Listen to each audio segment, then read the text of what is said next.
संबंध में हमारे कृषि विभाग से आए हुए या कृषि विश्वविद्यालय से आए हुए छात्र छात्राओं ने भी अपने विचारों को रखा, जो काफ़ी सराहनीय है। हम लोग को सबसे ज़्यादा खुशी इस बात का हुआ कि इन लोग को देखने के साथ हमको अपना कॉलेज का दिन याद आ गया कि हम लोग इसी प्रकार बैठते थे और इसी प्रकार कॉलेज और कैंपस का जो फंक्शन होता था उसमें हम लोग पार्टिसिपेट करते थे और बहुत इंथुसियास्टिक रहते थे कि कुछ करके दिखाना है। वही जज्बा आज इन लोग में दिख रहा है। हम आप लोग का उज्जवल भविष्य का कामना भी करते हैं। पराली के संबंध में एक ही समय कहना चाहेंगे कि इस बात का हम सबों को ध्यान रखना होगा कि मिट्टी जो है वो एक लिविंग एंटिटी है। मिट्टी देखने में लगता है कि ऐसे ही एक सती चीज़ है, लेकिन वो एक लिविंग एंटिटी है। मिट्टी को जीवंत बोला जाता है। कारण इसका यह है कि उसमें माइक्रो ऑर्गेनिज्म पाए जाते हैं जो उसको लिविंग बनाता है। यही कारण है कि हम कुछ भी जब उसमें डालते हैं तो वो चीज़ हमको रिटर्न में मिल जाता है। चाहे हम बीज डालें, खाद डालें, कुछ भी आप मिट्टी में डालते हैं तो उसके स्ट्रक्चर को प्रभावित करता है। बीज डालते हैं तो बीज का निकलने का अमूमन कारण ये है कि उसके अंदर माइक्रो ऑर्गेनिज्म है। वो जो माइक्रो ऑर्गेनिज्म जो है वो बायो फर्टिलाइजर हो, चाहे आपको जो न्यूट्रिएंट जो फर्टिलिटी ऑलरेडी एग्जिस्ट कर रहा है उसको ब्रेक करता है और पौधों को रूट तक पहुँचाता है। तो हम लोग जो बाहर से खाद देते हैं वो एक एक्स्ट्रा सप्लीमेंट है, हॉर्लिक्स टाइप का जो हम लोग लेते हैं जन्म लेने के बाद। लेकिन असली जो चीज़ है वो मिट्टी का इनहेरेंट फर्टिलिटी है, जो स्वतः उसका अपना शक्ति है, उसकी बात हम कर रहे हैं।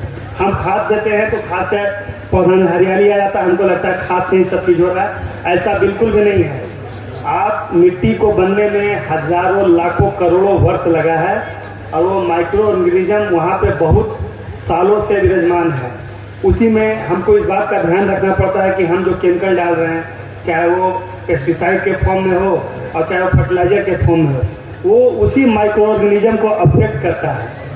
तो एक तो हम इस कारण से मिट्टी के उर्वरा शक्ति को घटा रहे हैं कि हम केमिकल का ज़्यादा यूज करते हैं। अब ऊपर से ये नया समस्या आ गया पराली का। आप इतना ज़्यादा पराली जलाने से हीट कर देते हैं कि जो माइक्रो ऑर्गेनिज्म का जो कंफर्ट जोन होता है, जिसके अंदर वो सर्वाइव करता है, जिसके अंदर उसका लाइफ साइकिल कंप्लीट होता है, उसी को हम डिस्टर्ब कर देते हैं। किसी भी माइक्रो ऑर्गेनिज्म को लंबा समय तक सस्टेन करने के लिए उसको सस्टेनेबल इन्वायरमेंट चाहिए। उस इन्वायरमेंट को पराली जलाते हैं तो उसको हम डिस्टर्ब करते हैं और वो डिस्टर्बेंस के कारण उसका लाइफ साइकिल डिस्टर्ब होता है। लाइफ साइकिल डिस्टर्ब होता है तो जो मात्रा हमारा अवेलेबल था मिट्टी के अंदर में माइक्रो ऑर्गेनिज्म का, वो कम होने लगता है और सबसे पहला प्रभाव वहीं पर पड़ता है कि हमारा जो बेनिफिशियल माइक्रो ऑर्गेनिज्म है वो खत्म हो जाता है और उसको हम लोग बोलते हैं कि मिट्टी का उर्वरा शक्ति कमते जा रहा है। उसका ज्वलंत परिभाषा या ज्वलंत एग्जाम्पल ये होगा कि आप अपने घर पे जाएं, अपने जो बुजुर्ग हैं जो पहले से खेती करते हैं उनसे पूछिएगा तो वो बताएंगे कि नाटी मंसूरी इस जिला में लगभग 20-25 साल से लगाया जा रहा है, लेकिन पहले प्रोडक्शन था 80-90 क्विंटल, तो आज कोई नहीं कहेगा। एक आध किसान शायद ही मिल जाए जो ऑर्गेनिक तरीका से खेती करता हो और मिट्टी का इस सब चीज़ का ध्यान रखता हो कि हमको इसको सिर्फ लेना नहीं है, मिट्टी में कुछ देना भी है। लेकिन मैक्सिमम आपको बोलेंगे कि पहले वाला प्रोडक्शन अब नाटी मंसूरी का नहीं है। उसका रीज़न ये है कि हम मिट्टी का दोहन कर रहे हैं डिफरेंट वेज में। पराली जो है जलाने का क्रिया एक अदर रीज़न हुआ। मुख्य रीज़न है excessive use of fertiliser, excessive use of pesticides. ये सबसे पहला प्रभाव पड़ता है और सेकेंडरी प्रभाव पड़ता है आपका पराली से। ये जो सिनर्जिस्टिक इफेक्ट है दोनों का, इसके कारण हमारा उर्वरा शक्ति और तेजी से घट रहा है। मनुष्य को और हम लोग को क्या लग रहा है कि अभी तो कुछ नुकसान नहीं हो रहा है, लेकिन जिनकी भी खेती है वो इस चीज़ का आकलन हम सजेस्ट करते हैं कि अगर कृषि विभाग हर मंच पे इस चीज़ का प्रचार प्रसार कर रहे हैं, चाहे प्रखंड का हमारा ई किसान भवन हो, चाहे हमारा पंचायत स्तर पर पंचायत कृषि कार्यालय हो, चाहे मुख्यालय स्तर पर इस तरह का प्रोग्राम हो, हम लोग बोलते हैं कि पराली मत जलाइए। तो आपको अगर इसमें थोड़ा सा भी संशय है तो जिस किसी का भी 10-20 बीघा जमीन है, आप 10 कट्ठा को एक्सपेरिमेंट करके देख लीजिए, आपको समझ में आ जाएगा। लेकिन ये हम ऑन रिकॉर्ड नहीं कर रहे हैं आपको, इसलिए कि सरकार का पूरी तरह से प्रतिबद्धता है कि आप पराली जलाने वाले पे एक्शन लेना है। लेकिन आप ऐसा पूछ सकते हैं अपने घर में बुजुर्ग से कि आपका पहले जो उत्पादकता था आज नहीं मिलेगा, और इसका रीज़न यही सब रीज़न है जो हम बता रहे हैं आपको। कि हम लोग को केमिकल का यूज कम करना होगा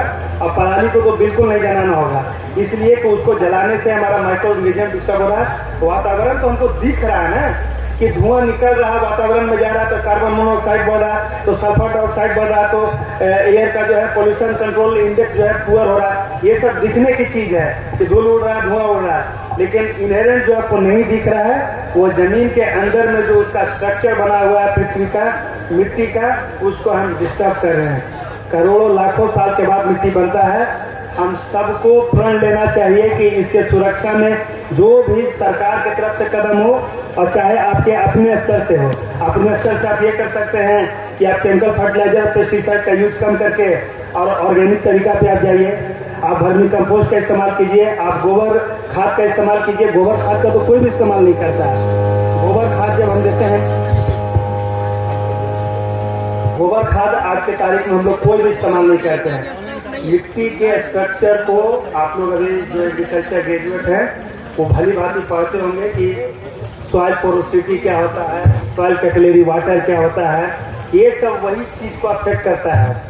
आप जब जलाते हैं तो उसमें माइक्रो ऑर्गेनिज्म का भी बहुत बड़ा रोल होता है, तो वो हमको दिखता नहीं है और आदमी सजग नहीं होता है। लेकिन हम सबों का जो कृषि से जुड़े हुए कर्मचारी हैं, पदाधिकारी हैं, फील्ड एक्सटेंशन फंक्शनरीज हैं, फील्ड ऑफिसर्स हैं, सभी का एक ही अभी लक्ष्य होना चाहिए अभी के समय में। क्योंकि धान जब कट जाता है तो लोग बोलते हैं कि हम बटोर नहीं पाते और सीधे माचिस मार देते हैं।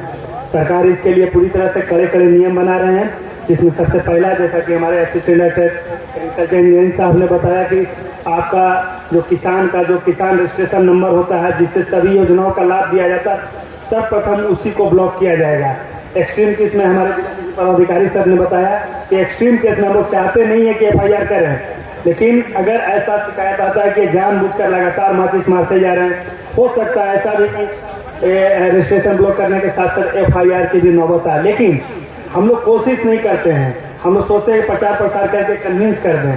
और सरकार जो है नियम जो है वो बता दिया गया है कि इस कार्रवाई के लिए भी सरकारी प्रावधान है। मतलब अगर कोई कर देता है तो आप ये नहीं कह सकते हैं कि ऐसा हमारे साथ क्यों घट गया। इसीलिए इसका विभिन्न मंचों से प्रचार प्रसार किया जा रहा है कि आप इस बात को समझिए कि उसको जलाने से क्या नुकसान है, कार्रवाई का नौबत मत आने दीजिए। तो जो कृषि विभाग के छात्र छात्राएं हैं वो अपने स्तर से अगर कहीं स्कूल वगैरह में जाते हैं तो हर जगह पे इस बात को कम्युनिकेट करना है, हर जगह ये बात जाना चाहिए कि पराली जलाना नहीं है। उसके लिए ये मेला का आयोजन इसी पर्पज से किया गया है। इसमें जितना मशीन है उसमें से 80 से 90% मशीन पराली प्रबंधन का ही है। आप कुआं कैसे बनाइएगा, बेलर कैसे बनाइएगा, अगर बेलर बना लेते हैं तो उसको बेचने के लिए कृषि विज्ञान केंद्र एक मॉडल बनाया हुआ है कि आप जो है डेयरी जो इंस्टीट्यूट है या फिर सुधा का जो डेयरी इंस्टीट्यूट है वहाँ जाकर वो बेल को शायद खरीद लेते हैं और उसका उन लोग इस्तेमाल करते हैं, अपना वर्मी कंपोस्ट में करते हैं, बायो कंपोस्टिंग में यूज करते हैं। मशरूम ग्रोइंग तक में खबर है कि यूज कर रहे हैं। मशरूम भी आप जानते हैं जिला में बहुत ज़्यादा लोग मशरूम के प्रति सजग हो गए, तो उसमें भी जो है पुट्टी का जरूरत पड़ता है। तो पता चला है कि वो जो बेल बनता है वो 1-2 साल तक सुरक्षित रहता है। उस रस्सी को जब आप तोड़िएगा और पुट्टी मशीन से काटिएगा तो वो चारा के रूप में भी अच्छा से इस्तेमाल हो रहा है, प्लस आपको जो है मशरूम के ग्रोइंग में भी आप जो है स्ट्रक्चर बनाने में इस्तेमाल कर सकते हैं। तो प्रचार प्रसार करने की आवश्यकता है विभिन्न मंचों से और हम लोग इसी काम को कर रहे हैं। हम लोग को प्रतिबद्ध होना होगा, अपने आप में वादा करना होगा कि हम लोग जो है हर लोग को ये बात बोलेंगे कि पराली नहीं जलाएं। अब अगला क्वेश्चन जो आता है कि पराली नहीं जलाएं तो करें क्या, उसी के लिए ये मेला था। मेला में आना है, देखना है कि मशीन कैसे काम करता है, सरकार की तरफ से क्या अनुदान है। क्योंकि पराली लोग नहीं जलाए इसी के लिए क्या किए सरकार की ज़्यादा से ज़्यादा सब्सिडी दिया जा रहा है। तो 4 लाख का मशीन है तो उसको 2,25,000 सब्सिडी है कि भाई किसान उसको एफोर्ड कर सके। कहीं कहीं तो हमको सुनने में आया कि लोग जो है हायर बेसिस पे भी चलाते हैं आपके जिला में। तो सूचना एकत्रित करना है तो कृषि विज्ञान केंद्र से संपर्क कर सकते हैं। आज हमारे बीच में नहीं है कृषि विज्ञान केंद्र के वैज्ञानिक, किसी कारणवश उनका मीटिंग था, लेकिन वो रहते तो आपको बताते कि वो कौन कौन सा मशीन को हायर कर रहे हैं, हायर बेसिस पे भी चलवा रहे हैं, जो उनके टच में गुड फेथ में किसान है, जो उनकी बातों पर भरोसा करता है। तो मशीन है, हमको लगता है कि CHC सेंटर में भी एक आध पराली प्रबंधन का जरूर मशीन होना चाहिए। हमको जानकारी नहीं है, ये एकम जी हमको बताएंगे। तो अगर वहाँ पर भी है तो वहाँ से भी उस पर्पज ही उसका CHC सेंटर का वही कस्टमाइजेशन सेंटर ताकि आप मशीन को हायर बेसिस पे ले जा सकिए।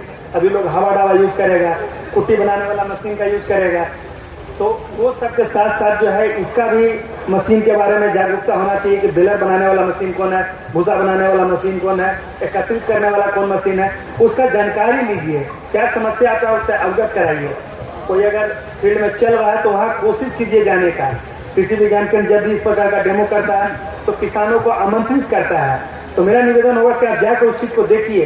वो करने से पहले डेमो दिखाते हैं कि ये मेरा खेत कट गया, मेरा ये पुआल है, आज के तारीख में हम इसमें मशीन चलाएंगे, आप आकर देखिए कि कितना HP का ट्रैक्टर चाहिए, मशीन कैसे काम करता है, रस्सी उसमें कैसे जाता है, वो सारा का सारा जानकारी वहाँ पर प्रैक्टिकली आपको दिखाया जाता है। हमारे यहाँ डेमो का इस तरह का फैसिलिटी नहीं है। हमारा जो फार्म है तो प्योरली सीड फार्म है, सीड प्रोडक्शन से रिलेटेड है। लेकिन कृषि विज्ञान केंद्र का जो फार्म है वो इंस्ट्रक्शनल फार्म है। इंस्ट्रक्शनल फार्म करने का मतलब हुआ कि वहाँ जो भी चीज़ होगा इनोवेटिव होगा। अगर बीज भी लगाना है तो वहाँ सब बीज लाइन स्विंग से लगेगा, ब्रॉडकास्टिंग कुछ भी नहीं लगेगा, सब लगेगा जीरो टिल से, सब लगेगा सीड कम फर्टिलाइजर ड्रिल से। वहाँ पर आपको जो है ये कल जो चला है आपको ड्रोन, वहाँ भी ड्रोन से स्प्रे स्टार्ट हो गया है। केके के फार्म में 50 एकड़ का जो फार्म है वहाँ स्प्रे भी हो रहा है। तो ये सब चीज़ों का हमको ध्यान रखना होगा और इन्हीं शब्दों के साथ हम जुबानी को विराम देते हैं। धन्यवाद।